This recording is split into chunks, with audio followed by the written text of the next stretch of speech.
జగన్మోహన్ రెడ్డి గారికి ఉన్నటువంటి కొద్దిగా తగ్గే అవకాశం ఉంది సెంటర్లో ఇన్ఫ్లుయెన్స్. ఎందుకంటే ఒకటికి గురువు మారుతున్నాడు కదా. ఇప్పుడు ఫస్ట్ టర్మ్ అయిపోతుంది, సెకండ్ టర్మ్ కూడా ఆయన ముఖ్యమంత్రి అవుతారని అంటున్నారు. టైమ్స్ ఆయన అది ఇంకా చాలా మీరు చెప్పగలరా ఆ మాట? మే తర్వాత ఆయన ప్రమాణ స్వీకారం అయిపోయినాక వారం తర్వాత మీకు ఇంటర్వ్యూ ఇస్తా, అప్పుడు చాలా సంచలనాలు చెప్తా, చాలా మందికి లాగులు తడుస్తాయి, ఎట్ ది సేమ్ టైము బల్బులు వలిగిపోతాయి.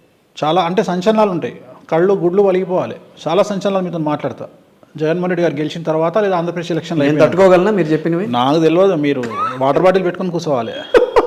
నేను మామూలుగా ఇంత గొప్పగా ఇట్లా చెప్పాను అసలు. నేను నార్మల్గా చెప్తేనే సంచలనము, అవన్నీ సంచలనాలే. ఇక చాలా మాట్లాడేది ఉంది. ఫిబ్రవరి మార్చిలో ఒకటి జరుగుతుంది సంచలనం అన్నారు, ఆ తర్వాత మేలో ఉంటుంది. మేలో ఒకటి జరుగుతుంది అన్న. 2 సార్లు రావాలి అయితే మీ దగ్గరికి. నేను ఒకసారి చాలు మేలో. ఫిబ్రవరిది కూడా మేలో మాట్లాడదాం. ఫిబ్రవరిది కూడా మేలో చెప్పేస్తారు, కలిపి మాట్లాడదాం. అప్పటికే మీకు తెలిసిపోతుంది, మీకు సంచలనం అయిపోతుంది కదా. అంటే గవర్నమెంట్ కి ఇబ్బందికరమైన సంచలనం అది కాదు. బయట జనాల గవర్నమెంట్ ఒకటి, బయట జనాలది ఒకటి.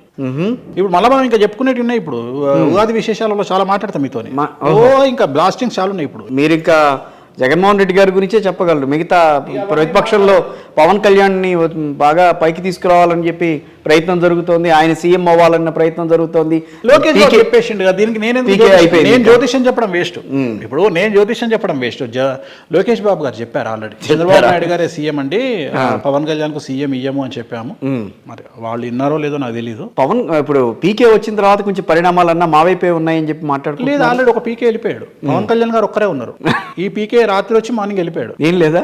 ఏం లేదు, వాళ్ళతో కలిసి పెడితే వస్తుంది, పీకేతో కలిసి వెళ్తే వస్తుంది అని చెప్పి మాట్లాడుకున్నారు బాగా. ఇప్పుడు ఒకళ్ళు చెప్పినంత మాత్రాన, ఒకళ్ళు ఏదో చేసినంత మాత్రాన జాతకాలు మారితే చాలా ఈజీగా ఉండేది.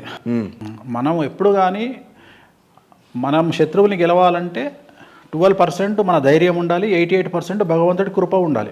ప్రశాంత్ కిషోర్కి స్టామినా ఉందనంటారా? అసలు అంతా లేదు. ఫస్ట్ ఆయన జాతకం బాగాలేదు, అది గుర్తించాలి. ప్రశాంత్ కిషోర్ జాతకం బాగలేదు. బీహార్ రాజకీయాల్లో చక్రం తిప్పుతానని చెప్పి అంటున్నాడు. ఆయన తిరుగుతుందా లేదా అప్పుడు చూద్దాం. ఆయన జాతకం బాగాలేదు, కన్యారాశికి బాగాలేదు. ఆంధ్రప్రదేశ్ స్థితిగతులు బాగుంటాయా రాబోయే రోజుల్లో? ఇప్పుడు మనం ఎంత బాగుందన్నా కొంతమంది మాట్లాడేది 2+2 = 5, కొంతమంది 2+2 = 4. 4 అనే వాళ్ళతో మనం మాట్లాడతాం కానీ 5 అనే వాళ్ళతో మనం మాట్లాడలేము. ఇప్పుడు కొంతమంది జగన్మోహన్ రెడ్డి ఉంటే ఆంధ్రప్రదేశ్ 2+2 = 5 అంటారు. వాళ్ళకి మనం ఏం ఆన్సర్ చెప్తాం? మనం ఏం చెప్పలేము. అట్లనే కొంతమంది చంద్రబాబు నాయుడు ఉంటే 2+2 = 5 అంటారు. అంటే వీళ్ళంతా శత్రువర్గానికి సంబంధించిన వాళ్ళు, వాళ్ళని మనం ఏం చెప్పలేము. ఇప్పుడు నన్ను ట్రోల్ చేసినట్టే ఉంటుంది. సరే, 2024 ప్రెడిక్షన్లో మీకు కొన్ని విషయాలు మీరే చెప్తా అన్నారు కాబట్టి ఇప్పుడు తెలంగాణకు వద్దాం. రేవంత్ రెడ్డి గవర్నమెంట్కి ఏం డోకా లేదు. కాకపోతే రేవంత్ రెడ్డి గారికి పదవీ గండ ఉంది. గవర్నమెంట్ వేరు, వ్యక్తిగతమైన ముఖ్యమంత్రి పీఠం వేరు. గవర్నమెంట్ అంటే కాంగ్రెస్ పార్టీ. సో తెలంగాణలో కాంగ్రెస్ పార్టీ 5 ఏళ్ళు నడుస్తుందా? లేదు, ఇంకో 5 ఏళ్ళు నడుస్తుంది. 10 years ఉంటుంది. అదేంటి 5 ఏళ్ళు నడిచిన తర్వాత కదా మీరు చెప్పారు? అదే చెప్తున్నా, అంటే నెక్స్ట్ టైం కూడా వస్తుందని చెప్తున్నా. అబ్బా ఓకే. బట్ నేను చెప్పేది ఏంటంటే సీఎం పీఠంలో మన రేవంత్ రెడ్డి గారికి కొద్దిగా గండాలు కనిపిస్తూ ఉన్నాయి. నమ్మక ద్రోహం జరిగే అవకాశం ఉంది. మీనరాశి, మేషరాశి, వృషభ రాశి, మిథున రాశి జాతకులతోని ఆయన గండం కనిపిస్తుంది. సో ఆయనను పదవీచ్యుతుడు అయ్యేటువంటి అవకాశం ఉంది. ఆయన దింపేస్తారా? ఆయన దిగిపోతాడా? అదే సార్, ఆయన దిగినా దింపినా ఏదైనా ఒకటే కదా రిజల్ట్. అంతేలేండి. సో ఏదో ఒకటి జరిగే అవకాశం ఉంది. దింపొచ్చు, ఆయన దిగొచ్చు. నెక్స్ట్ పదవీ గండం నెక్స్ట్ అది ఇప్పుడు కాంట్రవర్సీ అవుతుంది. నేను చెప్తే వద్దు, పర్వాలేదు. అంటే నాకు ఐడియా ఉంది బట్ నేను చెప్పను. నెక్స్ట్ వృషభరాజు జాతకుడు వస్తాడు. సూపర్. ఇప్పుడు వాళ్ళు ఎవరున్నారో వెతుక్కోవాలి నేను ఇప్పుడు. అంతే, ఈ మధ్య ఇట్లా చెప్తున్నా కొన్ని తప్పించుకోవడానికి చాలా నాగ్గా తప్పించుకుంటున్నారు. తప్పదు మరి ఇక కొన్ని సార్లు. ఎందుకంటే ఏది కాంట్రవర్సీ అనుకుంటే అది, ఎందుకంటే ఇప్పుడు ఆల్రెడీ ఒక మంత్రి అక్కడ ఉన్నప్పుడు మనం అట్లా చెప్పడం తప్పు. అవును. అందుకని దీపోవడము, ఆయన ఖచ్చితంగా పదవీ ఖండం ఉంది. ఆయన ఖచ్చితంగా బాగా కష్టపడి పార్టీని పైకి తీసుకొచ్చాడు. నేనే చెప్పిన కదా ఆల్రెడీ, ఆయన కష్టపడ్డట్టు ఎవరు కష్టపడలే, నేను ఒప్పుకుంటా. కానీ జాతకమే కదా. ఈయన గవర్నమెంట్ కి రాగానే అక్కడ టీడీపీ వాళ్ళు పండగ చేసుకున్నారు. మీకు రాబోతోంది కూడా మేము అక్కడే. అవి కూడా ఒక రీజన్ కావచ్చు. ఇట్లాంటి రీజన్ల వల్ల కూడా దీప అవకాశం వస్తుండొచ్చు. సో ఏదైనా రేవంత్ రెడ్డి గారికి అయితే పదవీ గండం ఉంది తెలంగాణలో. తెలంగాణ అభివృద్ధి సూపర్. సేమ్ అదే ట్రాక్ లో వెళ్తుంది. అడ్మినిస్ట్రేషన్ ఇంకొక 10 మార్కులు ఎక్కువనే వేయండి ఇంతకు ముందు కంటే, దాంట్లో అనుమానం లేదు. సూపర్ ఉంటది. అంటే మీరు ఇప్పుడు మీ మాటల్లో కేసీఆర్ కంటే ఈయన బాగా చేస్తాడన్న అది కూడా చెప్తున్నా కదా, ఇంకో 10% అలవాటు అయిపోతుంది కదా, గవర్నమెంట్ అనేది అలవాటు అయిపోతుంది. అందుకనే సామెత పెట్టిరు పెద్దలు, రాజు లేకపోతే రాజ్యం అవుతుంది అని. So it is continuously going. Continue అయితేనే ఉంటుంది, అది ఆగదు. అది అభివృద్ధి అనేది రాష్ట్ర అభివృద్ధి వేరు, తెలంగాణ అభివృద్ధి వేరు. తెలంగాణ అభివృద్ధి ఏంటంటే తెలంగాణలో మీకు రెవెన్యూ ఎక్కువ ఉంటుంది హైదరాబాద్లో, అందువల్ల మీకు హైదరాబాద్లో ఉండే వాళ్ళందరూ ఇన్ని అప్పులు చేశారని చెప్పి గోల పెడుతున్నారు కదా. అప్పులు సహజమేలేండి, భారతదేశం అంటేనే అప్పు, అది పెద్ద విషయం ఏముంది. వెంకటేశ్వర స్వామి అప్పు చేసిండు మనమెంత, కానీ అప్పు లేకుండా అభివృద్ధిలోకి రావడం అనేటువంటిది అది మిథ్య. సో అప్పులో ఉంటాయి, బట్ అభివృద్ధి కూడా ఉంటుంది. బీఆర్ఎస్ కంటిన్యూ అవుతుందా? బీఆర్ఎస్ కంటిన్యూ అంటే అపోజిషన్ పార్టీలో ఉంటుంది, బట్ ప్రభావం తగ్గుతుంది.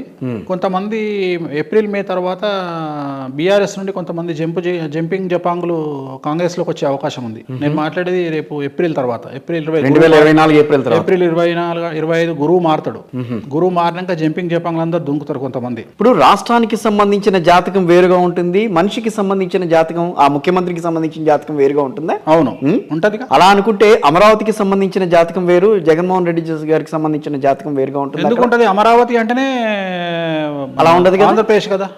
అమరావతి అంటేనే ఆంధ్రప్రదేశ్ కదా. అంటే ఇప్పుడు హైదరాబాద్ గురించి మనం మాట్లాడుతూ ఉంటాం కదా, హైదరాబాద్ లో రెవెన్యూ ఎక్కువ. ఇక్కడ మనం హైదరాబాద్ పేరు గురించి మాట్లాడుకుంటలేము, మీకు నాకు తెలిసిన ఎకనామికల్ ఇన్ఫర్మేషన్ మాట్లాడుకుంటున్నాము. తెలంగాణ ఇప్పుడు తెలంగాణ మొత్తం వచ్చిన 10% మీద కంపేర్ చేస్తే, మొత్తం తెలంగాణ ఇన్కమ్ సోర్స్ తీసుకుంటే ఇతర జిల్లాల్లో వచ్చేది 10% అయితే 90% ఆఫ్ ది ఇన్కమ్ హైదరాబాద్ నుంచి వస్తుంది. అంతే.